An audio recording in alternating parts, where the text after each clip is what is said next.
Listen, guys, listen. Sometimes I make a tweet and then like 6 to 8 months later, I finally follow through with it, okay? And that's just what this video is, all right? In June, I said, I'm gonna do a vid where I try and give my best and honest advice. Use advice then, and I'll try and bestow you with my infinite wisdom. Whoops. Okay, let's do it. Help, a YouTuber said he'd make a video on giving advice, but then he didn't. What should I do? How do I do taxes? Honestly though, how does this work? This is such a good question because why don't they teach us this in school? Like you have to do taxes. It's illegal for you not to do taxes once you start making money. So why don't they teach us how to do this? I'm not like sponsored by them or anything, but TurboTax was really easy back when I did my own taxes because I have an accountant now, but using TurboTax was always really easy. But just, you know, make sure your employers give you the correct forms and whatnot, like W-2s, W-9s, 1099s, whatever what are I-9s? There's a bunch of them. TurboTax is really easy. That's the only other way that I've done my taxes. It gives you a bunch of steps, again, not sponsored by them, but that's what I used back when I did my own taxes. Why don't they teach us this? I have no idea. Also, ask your parents or like a family member that is like a real adult, and hopefully they'll help you and walk you through it. Oh, Sage, young adult, how do you cope with self-imperfection and not being overly critical without turning into a mush of unproductiveness?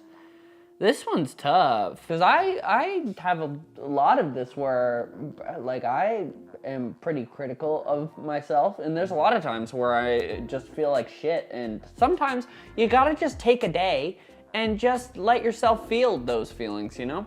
Sometimes you just gotta sit and realize that it's okay for you to just have a day where you don't do anything. And it kind of sucks sometimes where it's like, oh man, I really did nothing today. But sometimes it's good. Sometimes it's good to just sit and do nothing and let yourself feel that way. But I definitely have those days where I'm just like, oh man, I feel like I've done nothing and I feel like shit all the time and blah, blah, blah. And so that's something that's hard to get over sometimes. But it is, again, important to let yourself feel those feelings. I don't know how to not feel unproductive, but you know, maybe make a list. Lists help some people sometimes, or just like physically being able to like check something off. Also, don't give yourself too many things to do in a day, even if it's just one thing, even if it's just, I'm gonna go and like mail this thing that I've needed to mail for a year or whatever. Like that's a very specific scenario, but like I need to go and do this thing. I need to go to the bank. I need whatever you need to do. Like, don't give yourself too many tasks because then it's way too daunting. But, you know, maybe break it down a little bit and be like, okay, I'm gonna do these 3 things. How exactly would I go about telling my crush how I truly feel? I mean, it always depends on the situation, to be honest. But a lot of times just being open and honest is fairly, I mean, it's not easy to do. But, you know, I don't know, just be like, hey, I just wanted to let you know that these are my feelings. If that's, you know, not something that you're feeling, that's fine, but I just kind of wanted to get this off my chest instead of holding on to these feelings forever. I don't know, and like sometimes even if they don't reciprocate those feelings, it's just like, oh, thanks for letting me know. Yeah, I don't feel that same way, but like, let's still be friends or whatever. I don't know. I'm always specifically bad at that. What do you do when you drop your baby into a loose drain and they're screaming in the sewers asking for a friend? Oh man, I've been through this situation many, many times where you're just like, oh no, my baby fell down the storm drain. You know, I think getting a little rope and maybe putting a tasty treat, like a fruit snack on the end of it, and just putting it into the sewer, and then hopefully they'll go, ooh, fruit snack. And then they go and they chomp onto it, and then kind of like a fish, you just reel them back in. How do you let go of people who aren't good for you? This is a good question and something that's really hard to do.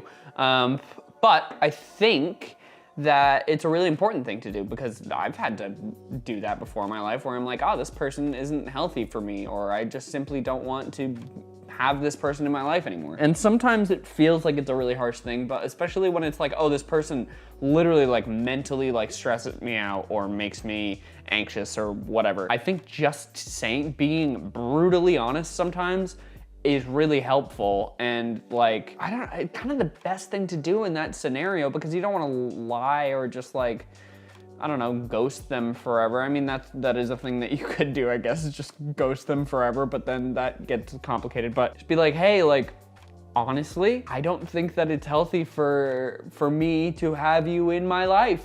And like, there are certain things that really make me feel X way when we hang out, and I don't want that anymore. And I think that we should make it more of a thing that it's okay to like break up with friends, because friends, just like romantic relationships, are a relationship in itself, and sometimes relationships don't work out. And so I think it's totally fine to sort of break up with a friend and be like, hey, I don't think I really want to like do this anymore. I don't want to put the effort into this friendship or whatever it is. So yeah, I think just being honest and being like, hey, like, this is not doing it for me.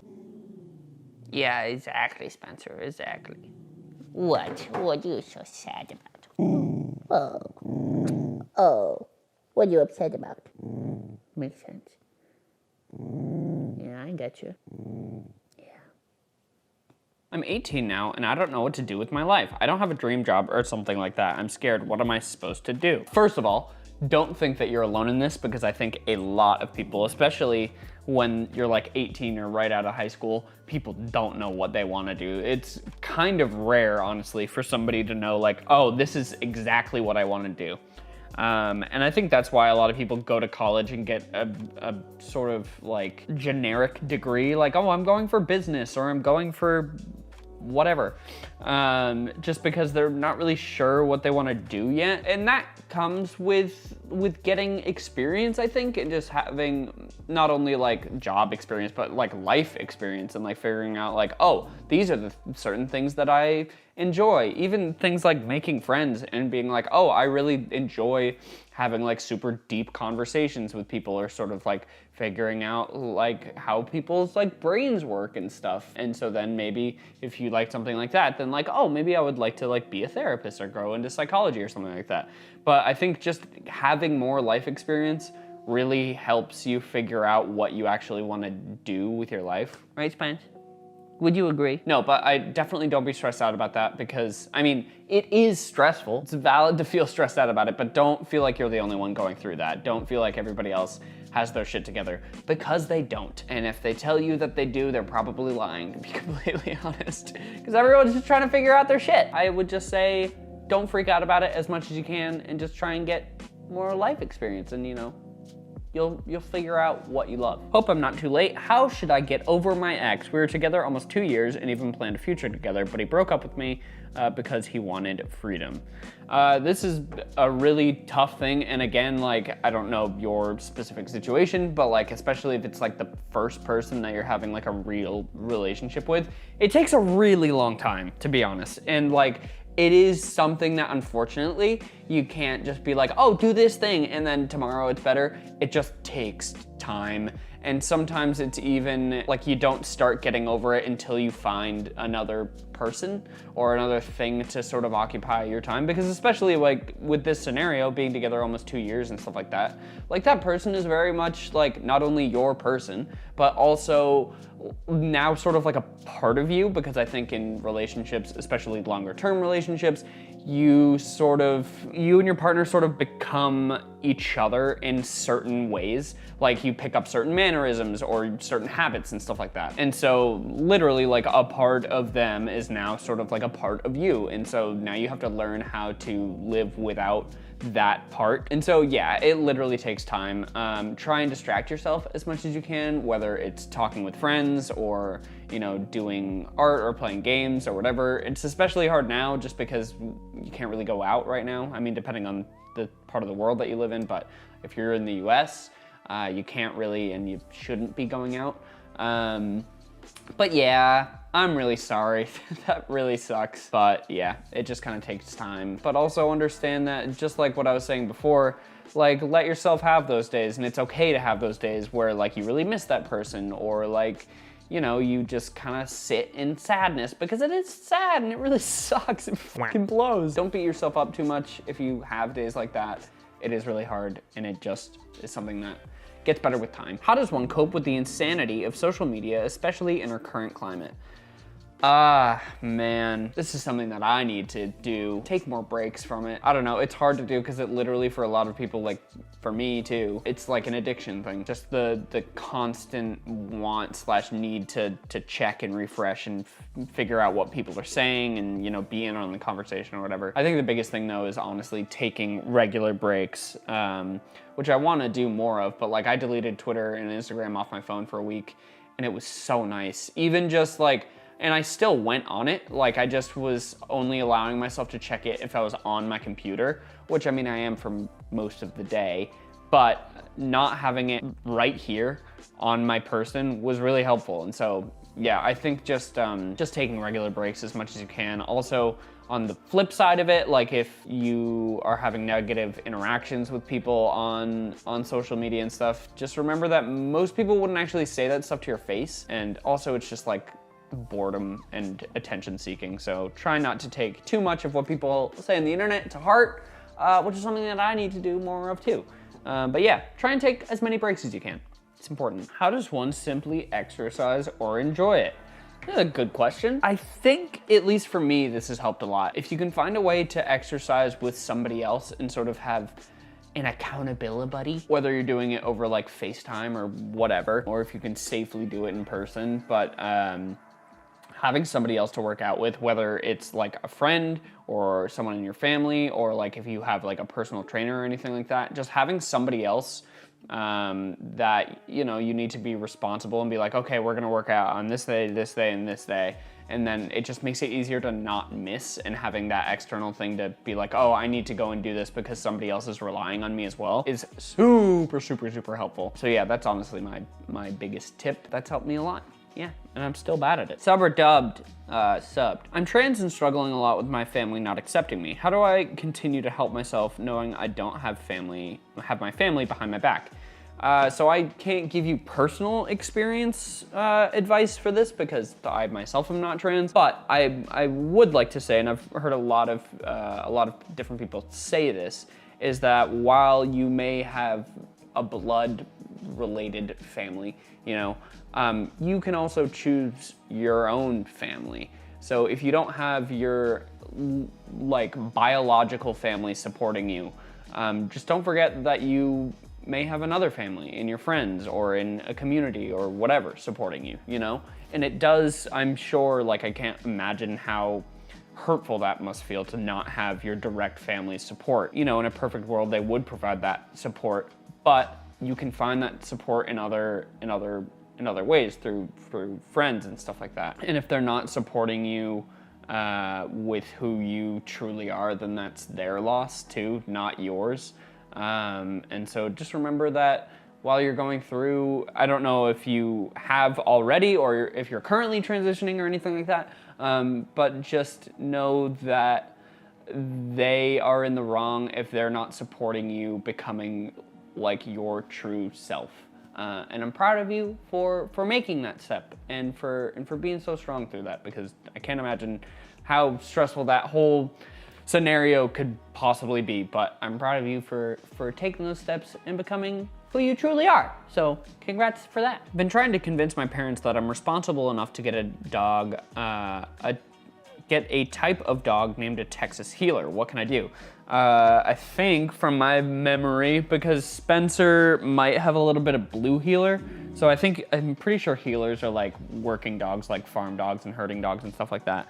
And they can be a lot of work. And so I think that just like showing your parents that you're responsible enough for that, I think honestly the best way to do that without actually having the dog yet is literally like creating a plan of like, hey, this is what I will do with this dog and this is how I will execute it. That wording was was bad. How to execute the plan. But being like, I will take the dog out at this time, I will exercise the dog in this way, I will train the dog in this way, blah, blah, blah, blah, blah. This is how I will pay for the dog's needs and the food and any vet stuff like that. I don't know, it also like depends on what your parents are like too, but I think that would be the best way. It's just presenting like, hey, this is my plan, and if I stick to this plan, then everything will go as planned. How do you take control of your thoughts / emotions when you have a panic / anxiety attack? Oh boy. I don't know, dude. For me, and this is not for everybody, but for me, I did start taking medication to help with my anxiety, and it's helped a lot.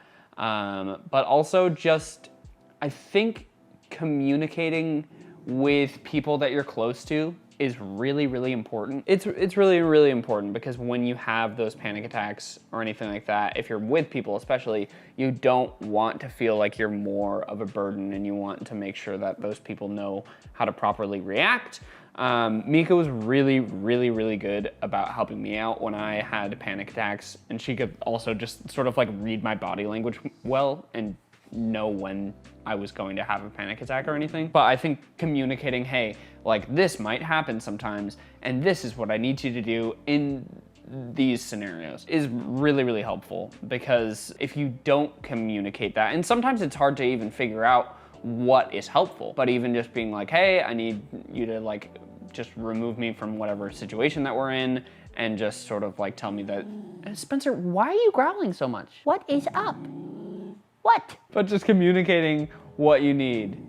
You know, like, hey, I need you to distract me. Hey, I need you to sort of like talk me down and tell me that everything's okay. Hey, I need like physical affection, or like a hug, or I need to not be touched at all, whatever it is. I think just clearly communicating that to the people that you're close with can help a lot. Anywho, that was this video. I hope that any of my advice was helpful. Maybe I'll do another one of these in the future and not wait 40 million years to do it. So thank you so much for watching. I hope you like this different setup. It's kind of fun and just nice and refreshing to make something in my living room.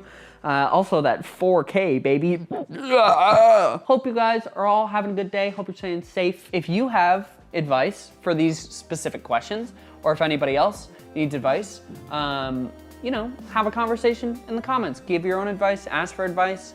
Yeah, anyway, see you later. What is up, my crazy crew?